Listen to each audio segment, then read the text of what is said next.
Olá, amados! Sejam muito bem-vindos a mais um vídeo aqui do nosso canal. O vídeo de hoje se chama O que Jesus faria no meu lugar? E a gente vai refletir um pouquinho sobre uma parte específica da história de Jesus, que com certeza alguns aqui já passaram iguais, eu particularmente já passei algumas vezes. Eu quero falar um pouquinho mais sobre isso, mas antes de a gente começar, antes de a gente entrar aqui na palavra, quero mais uma vez te pedir um favor bem rapidinho. Dá uma pausa aí se possível, comenta alguma coisa, compartilha com aquela pessoa que você acha que faz sentido receber essa passagem, curte e se inscreve no canal, não esquece que você vai ser avisado dos próximos vídeos assim que a gente postar. Então vamos lá, vamos para a palavra. Se você puder, abra comigo, por favor, em Mateus 13, Mateus 16, 13. Então Jesus veio da Galiléia ao Jordão para ser batizado por João. João, porém, tentou impedi-lo, dizendo: Eu preciso ser batizado por ti, e tu vens a mim? Respondeu Jesus: Deixe assim por enquanto, convém que assim façamos para cumprir toda a justiça. E João concordou. Assim, Jesus foi batizado, saiu da água, e naquele momento o céu se abriu e ele viu o Espírito de Deus descendo como pomba e pousando sobre ele. E então uma voz dos céus disse: Esse é o meu filho, amado, de quem me agrada. Então essa história conta um pouco do batismo de Jesus. É o momento que começa oficialmente na Bíblia as primeiras passagens sobre o ministério de Jesus. É o momento que Jesus começa a pregar, é o momento que Jesus começa a entrar de fato no ministério, e isso acontece a partir do batismo de Jesus. Então isso já me conta um pouquinho, primeiro, da importância do batismo. Muita gente não entende o conceito do batismo para a Bíblia, para Deus. Por que Deus, qual a importância que Deus dá para o batismo? Eu, por exemplo, há pouquíssimo tempo atrás, eu não entendi, eu não fazia a menor ideia. Eu me batizei lá quando eu era criança e para mim eu era batizado e pronto, acabou. Mas depois eu entendi que eu precisava ter compreensão do porquê que eu estava me batizando. Se batizar é você morrer, né? Se matar literalmente para a tua antiga criatura e renascer em Deus, renascer em Cristo Jesus. Então quando você se batiza, você está se tornando uma nova pessoa. A Bíblia diz que a partir do batismo todos os teus pecados são perdoados, a partir dali todas as tuas transgressões ficaram para trás e só importa o teu novo eu, que é a tua nova pessoa, hoje o novo Vitor, por exemplo. Então o batismo aqui foi o início da trajetória de Jesus, então por que não seria da nossa? Então às vezes a gente fica se perguntando, mas será que eu devo ou não devo me batizar? Primeiro, isso é algo entre você e Deus, tá? Não é o Vitor que tem que falar e nem nenhuma pessoa que tem que falar que você deve se batizar. Isso é algo entre você e Deus. Se você acha que você está preparado para isso, se você entende a importância disso, se você quer dar esse passo, pergunta para Deus, pede direção a Deus e dê esse passo, você e Deus, tá bom? Mas, então, Jesus foi batizado e ali começou o ministério dele. E aí, muitos pensam, tá, então a partir do momento que eu me batizo, que eu entrego minha vida para Jesus, a partir dali tudo começa a ser um mar de rosas, é assim que funciona? E Deus começa a me abençoar, e aí eu estou no centro da vontade de Deus, e aí Deus começa a falar comigo, começa a me orientar, e aí vira um mar de flores, é isso? Não, não é isso. Olha a primeira coisa que acontece com Jesus assim que ele é batizado, assim que ele entra de fato, que ele começa o ministério dele. Segue comigo para Mateus 4 agora. Então Jesus foi levado pelo Espírito ao deserto para ser tentado pelo diabo. Vamos parar por aqui. Primeira coisa que acontece então quando começa o ministério de Jesus, o que é? Jesus é levado pelo Espírito para o deserto, ou seja, é o diabo que leva ele para o deserto? Não. Jesus é levado pelo Espírito ao deserto, ou seja, Deus permite que Jesus passe por um deserto, ou seja, Deus leva ele para um deserto, para que ele seja tentado pelo diabo, ou seja, Deus coloca ele sob provação. Então, muitas das vezes, a gente é colocado sob provação e é o momento que a gente desiste de alguma área, de algum trabalho, de algum emprego, de algum negócio, de uma família, de um casamento. Então, é na provação que Deus realmente nos forja, é na provação que Deus realmente nos testa, é na provação que Deus realmente fala, peraí, deixa eu ver aqui, ele se batizou, ela se batizou, ok, ela está querendo entregar a vida para mim, ela está querendo se arrepender, ela diz que se arrepende dos pecados, do passado dela. mas deixa eu ver quem que é ela mesmo, quem que é ele mesmo. E aí Deus permite que a gente passe por algumas provações para nos testar, para nos forjar, para entender quem realmente nós somos, se nós aprendemos a viver pelo Espírito e não pela carne, como manda lá em Coríntios, por exemplo. Então, isso é o que Deus faz com Jesus no início do ministério dele. Então, e olha que Jesus era Deus em carne, hein? Então, na prática, logo depois, olha o que acontece. Depois de jejuar 40 dias e 40 noites, teve fome. Isso aqui é uma das maiores provas de que Jesus ele tinha todos os sensos como um humano comum. Ele era humano, ele estava em carne e osso no mundo e ele teve fome. Então, ou seja, ele jejuou por 40 dias e 40 noites e ele teve fome, como qualquer um aqui teria. Só que alguns aqui já teriam fome desde o primeiro, segundo dia. Por quê? Porque a gente ainda não aprendeu, às vezes, a se alimentar do Espírito e a gente só está acostumado a se alimentar com a carne. E tá tudo bem se alimentar com a carne, mas a Bíblia nos ensina que nós somos três. Nós temos um corpo, uma alma e um espírito. Então, se nós temos um corpo, nós alimentamos esse corpo. É o que a gente aprende desde bebê quando a gente é amamentado pela nossa mãe. Mas nós temos uma alma, que é a sede das nossas emoções. A gente também precisa alimentar essa alma, mas nós também temos um espírito. Nós somos um espírito e nós precisamos nos alimentar do espírito. E uma das formas de se alimentar do espírito é meditando na palavra de Deus e se alimentando da palavra de Deus. Isso é o que a Bíblia nos ensina. Então, depois de jejuar 40 dias e 40 noites, Jesus teve fome. E o tentador aproximou-se dele e disse: se és o Filho de Deus, manda que estas pedras se transformem em pães. Olha o que o diabo faz com Jesus nesse momento. Jesus está com fome, Jesus está jejuando, ele está há 40 dias sem comer, e quando ele está ali no ápice da fome, o diabo chega e fala: peraí, você não é Jesus? Você não é o Deus em carne? Por que você não manda essa pedra aí virar pão e come, pô? Se você está com fome, me explica, por que você não come? O que te impede de comer? Então aqui eu quero parar para a gente refletir bem rápido sobre a primeira e talvez a principal estratégia que o diabo nos usa para nos parar, principalmente quando a gente está no meio de uma provação, que é a dúvida. O diabo ele é mestre em gerar dúvida na gente. Por quê? Porque a gente às vezes é novo na fé, a gente às vezes ainda não confia 100% em Deus, às vezes a gente confia muito mais em nós mesmos do que em Deus. Então a gente está acostumado a resolver as coisas com o próprio braço, a gente está acostumado a resolver as coisas com o ego, a gente está acostumado a resolver as coisas sozinho. Essa que é a verdade. E aí quando a gente começa a entregar tudo na mão de Deus, e Deus já vai lhe dar uma aprovação para a gente ser testado, no meio da aprovação o diabo chega e fala: peraí, como assim? Você não é filho de Deus? Se você é filho de Deus, por que você está passando fome aí, cara? Se você é filho de Deus, por que você está com dívida? Se você é filho de Deus, peraí, pô, por que teu filho está doente? Se você é filho de Deus, cara, peraí, por que você está passando por esse caos aí? Peraí, cara, se você é filho de Deus, por que você está passando por isso tudo? Me explica isso se você é filho de Deus. Então essa é a maior estratégia que o diabo usa para simplesmente nos gerar dúvida. Porque é na dúvida que a gente para de confiar em Deus. É na dúvida que a nossa fé perde tanto efeito, ela é menos fortalecida. É na dúvida que a gente deixa de crer. É na dúvida que a gente não consegue avançar porque a gente fica sem visão. A nossa visão é meio que paralisada. Então, aprenda isso, a maior e principal e a primeira estratégia que o diabo usa com Jesus é tentar gerar dúvida nele. Mas peraí, se você é filho de Deus, por que você está passando fome, cara? E aí olha o que Jesus responde para o diabo. Jesus respondeu: está escrito, nem só de pão viverá o homem, mas de toda palavra que procede da boca de Deus. Então, às vezes, quando você está no meio de uma provação, cara, no meio de um deserto, tudo que Jesus quer é que você vire para ele e fale mais ou menos assim, ó: Deus, tá tudo bem, eu tô passando por esse problema, eu sei que isso está acontecendo, as circunstâncias não são favoráveis, mas eu confio na tua palavra, eu confio na tua provisão, eu confio no que tu tens para mim, eu confio que eu posso me alimentar da tua palavra e que a partir da tua palavra eu terei a paz que excede todo entendimento, eu terei discernimento, eu terei sabedoria e tudo que está ao meu redor, eu sei que as coisas vão melhorar com o tempo, eu sei que as coisas vão ser resolvidas, desde que eu esteja centrado na tua palavra.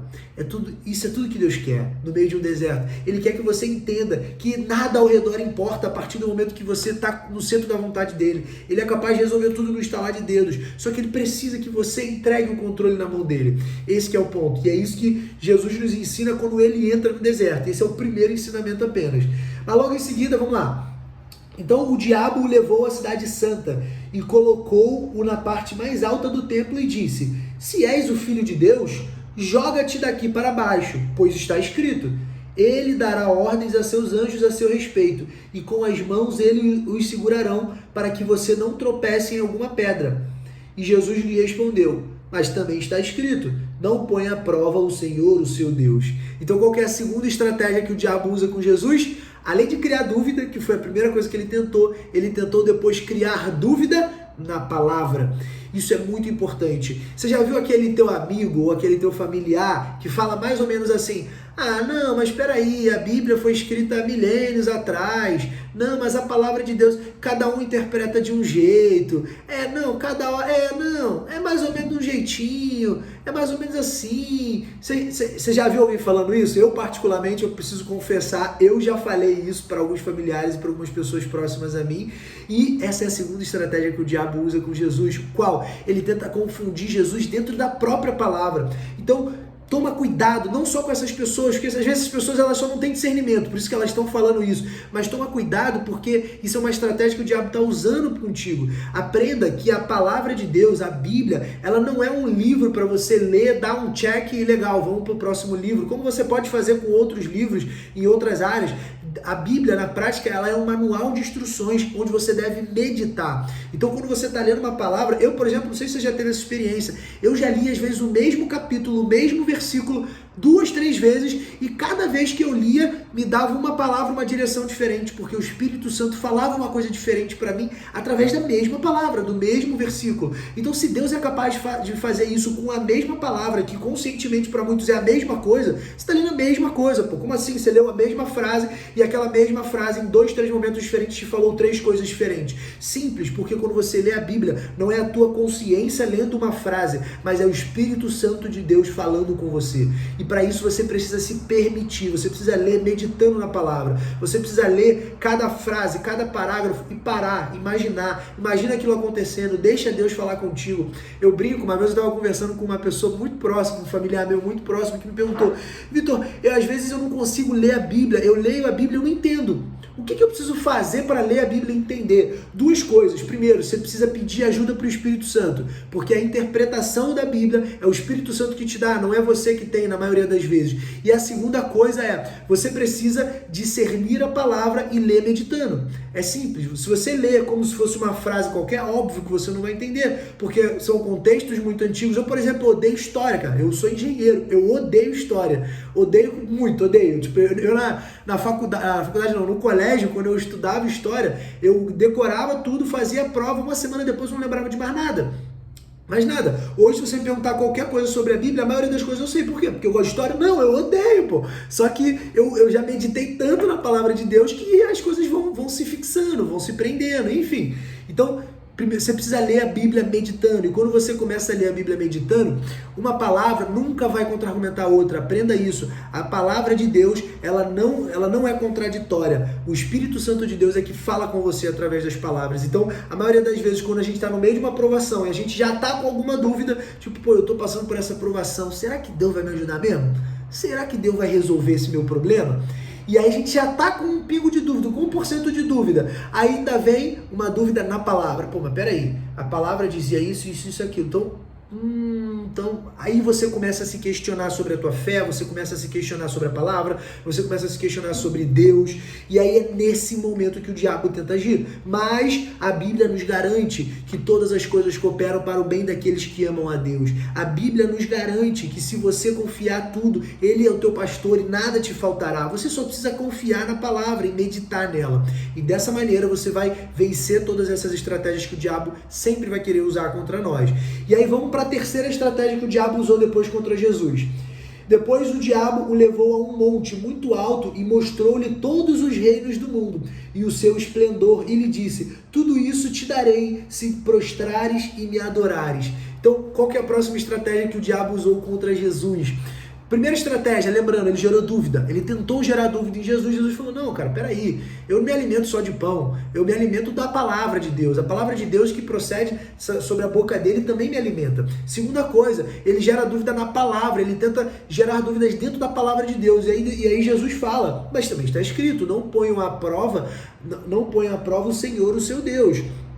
E a terceira coisa que ele tenta gerar é, Quando o diabo percebe que ele não tem mais o que fazer para te gerar dúvida, quando você está forte espiritualmente, quando você não se deixa abalar por nenhuma situação ao teu redor, quando você percebe que, cara, pode estar caindo o mundo, você pode estar no meio de uma tempestade, você pode estar no meio de uma fornalha, como aconteceu com Daniel, você pode estar no meio da cova dos leões, você pode estar na prisão como José, você pode estar passando pelo problema que for, pelo pepino que for, literalmente, mas mesmo assim você está firme, você está bem postado, você está diante de Deus falando, Deus, está tudo na tua mão, eu estou aqui, eis aqui o teu servo, eis aqui a tua serva, me usa para o que tu quiseres e vamos para a luta, vai na minha frente, vai no meu dia, me guia, me direciona, Pai, estou contigo, vamos para cima. Quando você se posiciona e não se deixa levar pelas dúvidas que o diabo tenta gerar em você, aí qual que é a próxima estratégia do diabo? Ele tenta acelerar o que Deus já escolheu que você vivesse, o que Deus já decidiu, o teu propósito. Deus te deu um propósito, mas Deus também tem um tempo certo para que você viva esse propósito.